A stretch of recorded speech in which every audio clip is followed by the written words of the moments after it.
कहानी की शुरुआत में हम वुशु नाम के एक किंगडम को देखते हैं। राजा अल्टोन के लिए राज्य के लोग उपहार लेकर आए होते हैं और राजा अल्टोन के सामने खड़े होते हैं। अब राजकुमारी टूरानडोट भी खेलते हुए वहां पर आ जाती है, जो एक बटरफ्लाई का पीछा कर रही थी, लेकिन इस दौरान कालीन में पैर फंसने की वजह से वो नीचे गिर जाती है। चोट लगने की वजह से राजकुमारी रोने लगती है। नीचे बिछी हुई कालीन पर वुशु साम्राज्य का नक्शा बना हुआ था, लेकिन बीच में छोटी सी जगह खाली थी, क्योंकि मालविया नाम के एक छोटे से राज्य ने अब तक वुशु साम्राज्य के सामने हार स्वीकार नहीं की और अब तक वो एक स्वतंत्र राज्य था। राजकुमारी टूरानडोट को खाली नक्शे की वजह से चोट लगी थी, इसीलिए राजा अल्टोन अपने सेनापति से उस खाली नक्शे को पूरा करने के लिए कहते हैं। सेनापति बोयान अपने सैनिकों के साथ मालवीय राज्य पर हमला करने और उसे जीतने के लिए निकल पड़ता है। अगले सीन में हम मालवीय राज्य को देखते हैं, जो एक खुशहाल और संपन्न राज्य था। मास्टर जो मालवीय राज्य के राजकुमार केलेफ को तलवारबाजी सिखा रहे थे। राजकुमार केलेफ के हाथ में एक खास प्रकार का कंगन मौजूद था और ठीक उसी प्रकार के कंगन राजा और रानी के हाथों में भी मौजूद थे।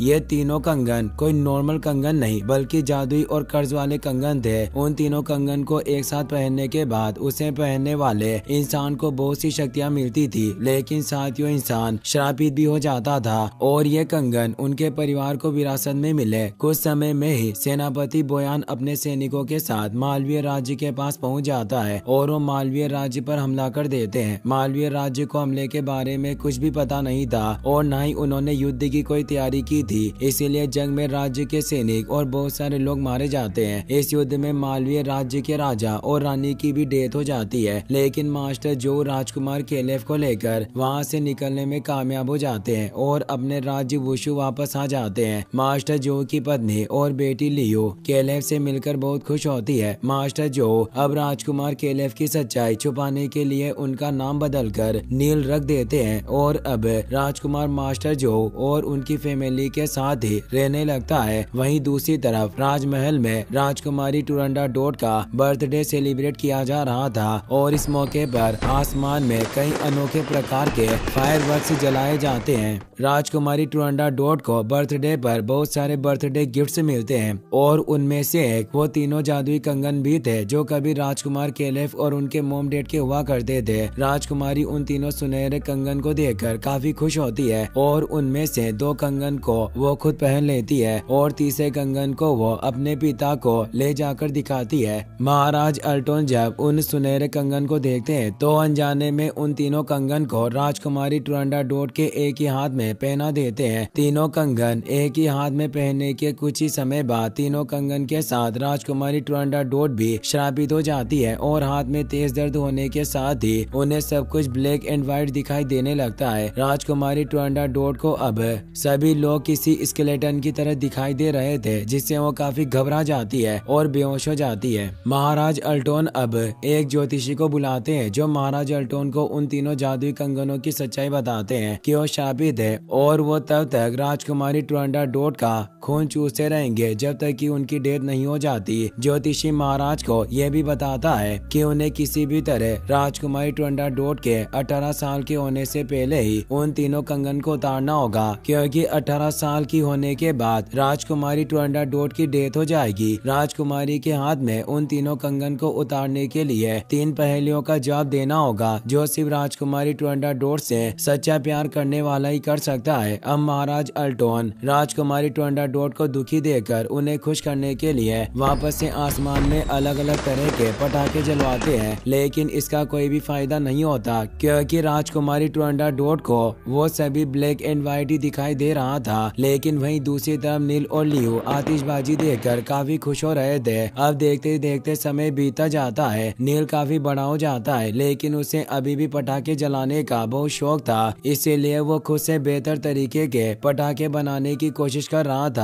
अब नील के पास लियो आती है, जो नील को अपने साथ उस जगह पर ले जाती है जहां पर महाराज अल्टोन के लिए पटाखे बनाए जाते थे। नील और लियो छिपते हुए उस जगह पर पहुंच गए थे, क्योंकि वहां पर नॉर्मल इंसानों का जाना सख्त मना था। अब नील और लियो को गार्ड्स देख लेते हैं, जिससे नील और लियो डर जाते हैं और वो दोनों सैनिकों से बचते हुए एक गुफा में आ जाते हैं और उस गुफा से होते हुए आगे बढ़ना जारी रखते हैं। वहीं दूसरी तरफ हम सेनापति बोयान को देखते हैं, जो राजकुमार राजकुमारी ट्रुआंडाडोट को तलवारबाजी सिखाने के लिए उनके पास जाता है। राजकुमारी सेनापति बोयान से तलवारबाजी सीखने से मना कर देती है, लेकिन इसके बाद भी बोयान जब राजकुमारी ट्रुआंडाडोट की तरफ आगे बढ़ता है तो राजकुमारी ट्रुआंडाडोट तीनों कंगन से मिली जादुई शक्तियों की मदद से बिजली की रफ्तार से बोयान के पीछे आकर उसे हैरान कर देती है। बोयान एक बहादुर योद्धा था, इसीलिए वो राजकुमारी के पास जादुई शक्तियों के होने के बाद भी हार नहीं मानता और राजकुमारी ट्रुआंडाडोट से लड़ना जारी रखता है। अब वो दोनों लड़ते हुए महल के बाहर आ जाते हैं। वहीं दूसरी तरफ हम नील और लियू को देखते हैं जो गुफा में से होते हुए उसी जगह पर आ गए थे जहां पर बोयान और राजकुमारी ट्रुआंडाडोट आराम से लड़ रहे थे। बोयान को राजकुमारी से तलवार से लड़ता देखकर नील बोयान को खुद से लड़ने के लिए चैलेंज करता है, क्योंकि उसे नहीं पता था कि बोयान और राजकुमारी ट्रुआंडाडोट सिर्फ तलवारबाजी का अभ्यास कर रहे हैं। नील की बात सुनकर बोयान गुस्सा होकर नील से लड़ने लगता है और उन दोनों के बीच में एक खतरनाक फाइट होने लगती है। नील बोयान को कड़ी टक्कर दे रहा था, जिससे बोयान पूरी तरह से हैरान था और नील से पूछता है कि क्या जो उसके मास्टर है। दरअसल मास्टर जो ने ही बोयान को भी ट्रेनिंग दी थी, इसीलिए बोयान और नील के तलवारबाजी की टेक्निक लगभग सेम थी। नील और बोयान लड़ना जारी रखते हैं, लेकिन नील बोयान के सामने ज्यादा देर तक नहीं टिक पाता और बोयान नील को मारने वाला था कि तभी वहाँ पर राजकुमारी आ जाती है। बोयान की तलवार राजकुमारी के जादुई कंगन पर लगती है, जिससे तलवार तो टूट जाती है लेकिन नील की जान बच जाती है। राजकुमारी ट्रुआंडाडोट इसके बाद बोयान को वहाँ से वापस भेज देती है और नील से खुद को तलवारबाजी सिखाने के लिए कहती है, क्योंकि वो नील की तलवारबाजी से काफी इम्प्रेस हुई थी। राजकुमारी की बात मानकर नील राजकुमारी को तलवारबाजी सिखाना जारी रखता है और इस दौरान नील का हाथ जब राजकुमारी ट्रुआंडाडोट के जादुई कंगनों पर पड़ता है तो उसे विजन आना शुरू हो जाते हैं, क्योंकि असल में वो कंगन कभी नील और उसके पेरेंट्स के हुआ करते थे, लेकिन अब नील ये सारी बातें भूल चुका था। अब कहीं न कहीं राजकुमारी ट्रुआंडाडोट और नील एक दूसरे को पसंद करने लगे थे। राजकुमारी नील से पूर्णिमा की रात खुद से ना मिलने के लिए कहकर वहाँ से चली जाती है। अगले सीन में हम सेनापति बोयान को देखते हैं जो एक सीक्रेट गुफा में जादुई पानी में खड़ा होकर शक्तियाँ हासिल करने की कोशिश कर रहा था ताकि और भी शक्तिशाली बन सके, लेकिन इसका कोई भी फायदा नहीं होता।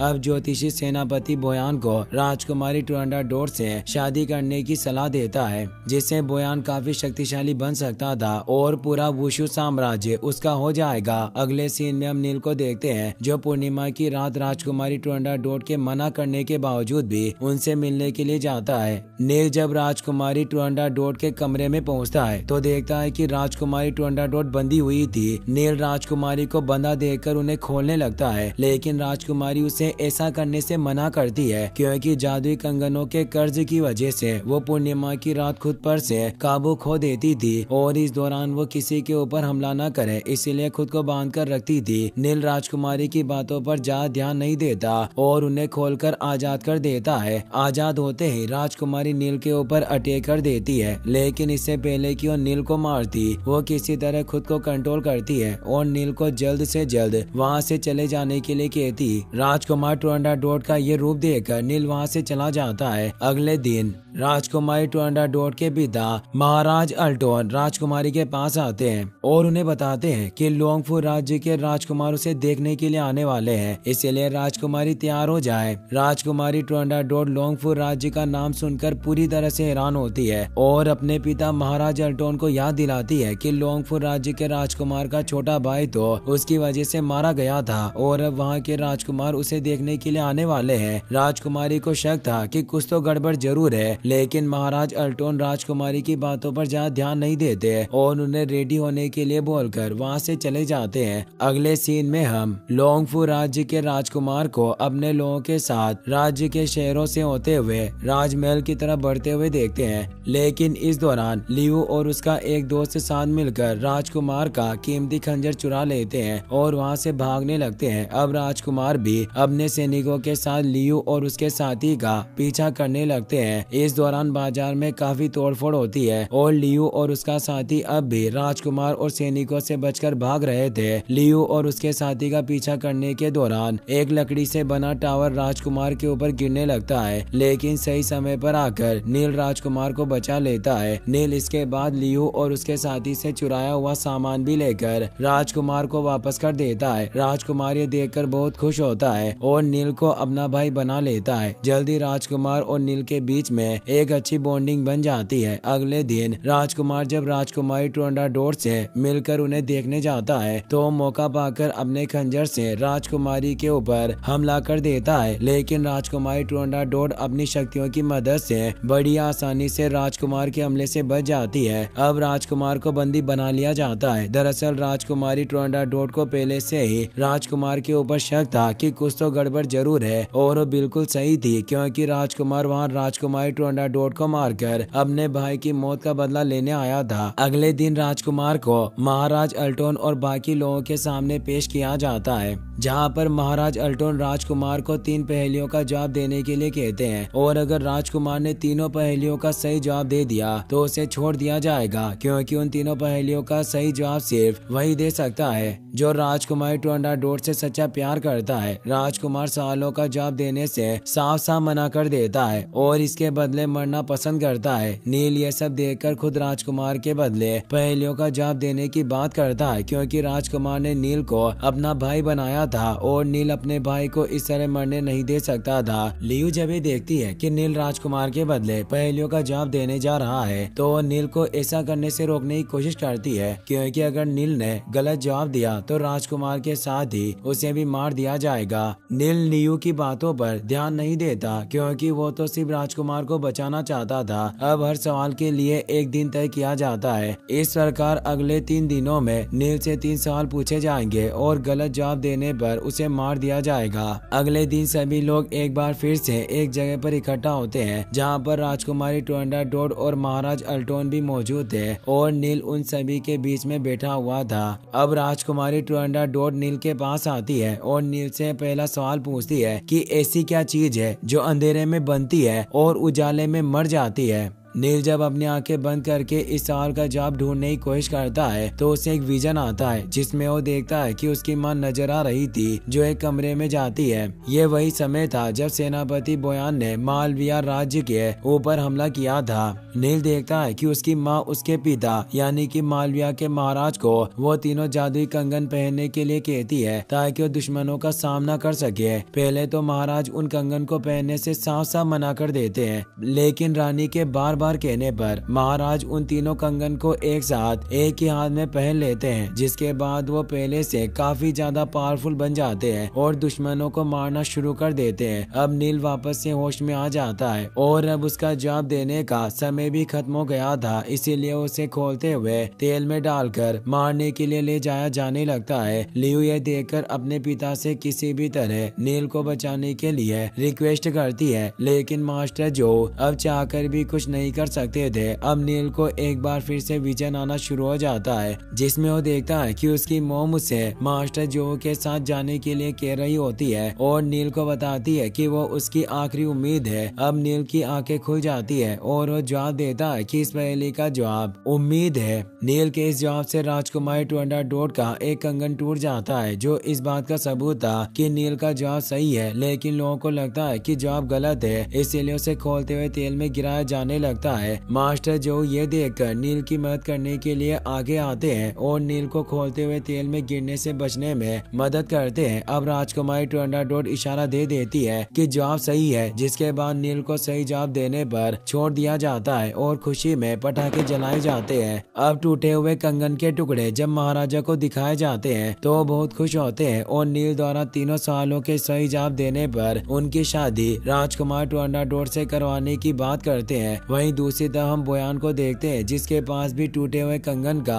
एक टुकड़ा मौजूद था और वो अपने एक आदमी से कहता है कि कल नील सही जवाब दे या ना दे, लेकिन राजकुमारी टुरंडाडोट की तरफ से आतिशबाजी नहीं होनी चाहिए। अगले दिन वापस से सभी लोग इकट्ठा होते हैं और नील को बीच में बिठाया जाता है। नील से दूसरा सवाल पूछा जाता है कि कौन सी ऐसी चीज है जो औरतों की खूबसूरती बढ़ाती है लेकिन आदमियों के लिए अशुभ होता है और उसके जमने यानी कि बर्फ में बदलने से औरत और आदमी दोनों की मौत हो जाती है। नील अपनी आंखें बंद करके इस सवाल का जवाब ढूंढने की कोशिश करता है। अब बारिश आने की वजह से सभी लोग वहां से चले जाते हैं लेकिन लियू अभी भी वहां पर मौजूद होती है। अब नील को एक बार फिर से विजन आता है जिसमें वो देखता है कि तीनों कंगन को एक साथ पहनने के बाद उसके पिता काफी ज्यादा पावरफुल बन गए थे और दुश्मनों को मार रहे थे, लेकिन इस दौरान उन्हें सभी लोगों में सिर्फ स्केलेटन नजर आ रहे थे जिसकी वजह से वो दुश्मनों और अपने लोगों में अंतर नहीं कर पा रहे थे और रानी को भी जान से मार देते हैं। अब नील की आंखें खुल जाती है और समय बीत जाने के बाद भी नील दूसरे सवाल का जवाब नहीं ढूंढ पाया था, इसीलिए उसके शरीर पर 1000 बार कट लगाकर मारने की सजा सुनाई जाती है। इसके बाद नील को सभी के सामने बांधकर चीरा जाने लगता है। अब नील को एक बार फिर से विजन आना शुरू हो जाता है जिसमें वो देखता है कि उसकी मॉम को मारने के बाद उसके पिता ने खुद का भी गला काट कर खुद को खत्म कर लिया था। अब नील को पता चल जाता है कि दूसरे सवाल का जवाब कुछ और नहीं बल्कि खून है। नील के दूसरे सवाल का जवाब देने के बाद राजकुमारी टुरंडाडोट का दूसरा कंगन भी टूट जाता है। राजकुमारी सैनिकों से आतिशबाजी करने के लिए कहती है ताकि सभी को पता चल जाए कि नील ने सही जवाब दे दिया है। अब सेनापति बोयान के लोग वहां आकर आतिशबाजी होने से रोक देते हैं और बोयान सैनिकों से कहता है कि सवाल गलत है इसीलिए नील को मार डालो। मास्टर जो को पता था कि नील ने सही जवाब दिया है इसलिए वो बोयान से कहते हैं कि जरूर बारिश की वजह से आतिशबाजी नहीं हो पाई होगी। अब इस बात को लेकर मास्टर जो और बोयान के बीच में फाइट होना शुरू हो जाती है। वहीं दूसरी तरफ आतिशबाजी रोकने आए बोयान के लोगों को राजकुमारी टुरंडाडोट मार गिराती है। अब लियू भी वहां आकर सैनिकों से लड़ने लगती है और अपने पिता की मदद करती है। एक लंबी फाइट के बाद जब बोयान मास्टर जो से जीत नहीं पाता है तो लियू को पकड़ लेता है और उसके ऊपर अपनी तलवार तान देता है। नील ये देखकर बोयान से लियू को छोड़ने और उसके बदले खुद को मारने के लिए कहता है। बोयान ये सुनकर अपनी तलवार से नील के ऊपर हमला कर देता है लेकिन वहां पर राजकुमारी टुरंडाडोट आकर बोयान के तलवार को तोड़ देती है और बताती है कि नील का जवाब सही है। मास्टर जो इसके बाद नील के साथ घर वापस आ जाते हैं जहां पर नील मास्टर से पूछता है कि मेरा असली नाम तो केलेफ है, आपने मुझसे सब कुछ क्यों छुपाया। इस पर मास्टर कहते हैं कि आखिरकार तुम्हें सब कुछ याद आ ही गया और वो केलेफ को उसकी सारी सच्चाई बता देते हैं। वहीं दूसरी तरफ हम बोयान को देखते हैं जिसने दूसरे कंगन के टुकड़े को भी अपने पास रख लिया था और वो अपने साथी से नील को जान से मारने के लिए कहता है। अगले दिन केलेफ लियू के साथ वुशु राज्य से अपने मालवीय राज्य वापस जा रहा होता है क्योंकि उसे पता चल गया था कि बोयान ने उसके फैमिली और लोगों को मारा था और अब उसके जान को भी खतरा है। रास्ते में बोयान के सैनिक केलेफ और लियू के ऊपर अटैक कर देते हैं लेकिन तभी वहां पर राजकुमारी टुरंडाडोट भी आ जाती है जो केलेफ और लियू को बचा लेती है। राजकुमारी टुरंडाडोट केलेफ को राज्य से बाहर जाता देखकर उसे धमकी देती है कि अगर वो तीसरे सवाल का जवाब दिए बिना गया तो उसे मार देगी। केलेफ ये सुनकर राजकुमारी टुरंडाडोट की तलवार को अपने सीने में घुसा लेता है और साथ ही और राजकुमारी के तीसरे सवाल का जवाब भी दे देता है जिससे तीसरा कंगन भी टूट जाता है और राजकुमारी श्राप से मुक्त हो जाती है। केलेफ को इसके बाद महल में लाया जाता है जहां पर उसका इलाज किया जाता है और केलेफ का दिल दाईं तरफ होने की वजह से वो बच जाता है। सभी के चले जाने के बाद राजकुमारी टुरंडाडोट केलेफ के पास जाती है और उसे अपना श्राप खत्म करने के लिए शुक्रिया बोलती है। साथ ही राजकुमारी टुरंडाडोट केलेफ से शादी के लिए भी पूछती है जिस पर केलेफ राजकुमार से कहता है कि अगर उसके बारे में सारी जानकारी ले आती है तो उसे शादी कर लेगा। वहीं दूसरी तरफ हम बोयान को देखते हैं जिसने अब तीसरे कंगन का टुकड़ा भी हासिल कर लिया था और जब वो उन तीनों कंगन के टुकड़े के साथ जादुई पानी में जाता है तो वो काफी ज्यादा पावरफुल बन जाता है। ज्योतिषी ये देखकर बोयान को बताता है कि अब सिर्फ उसे कंगन का मालिक ही मार सकता है। बोयान ये सुनकर सबसे पहले ज्योतिषी को ही मार देता है क्योंकि वो कोई सबूत नहीं छोड़ना चाहता था। बोयान मास्टर को भी मारने की कोशिश करता है लेकिन वो इसमें असफल रहता है। इसके बाद हम ज्योतिषी को देखते हैं जो अभी भी जिंदा था और किसी तरह बचते हुए पटाखों के मास्टर के पास पहुंच गया था। बोयान इसके बाद नील के पास जाता है और उसे मारने लगता है, लेकिन तभी वहाँ पर राजकुमारी टर्नाडोट आ जाती है। वो बोयान को ऐसा करने से मना करती है। बोयान राजकुमारी को बताता है कि नील उनके दुश्मन राज्य का है, जिस पर राजकुमारी टर्नाडोट उसके बारे में अपने पिता से बात करने के लिए कहती है। बोयान अब भी नील को जान से मार देना चाहता था, जिस पर राजकुमारी उससे कहती है कि वो उसकी हर एक बात मानने के लिए राजी है, वो सिर्फ नील को छोड़ दे। इस पर बोयान राजकुमारी टर्नाडोट को खुद से शादी करने के लिए कहता है, जिस पर राजकुमारी राजी हो जाती है।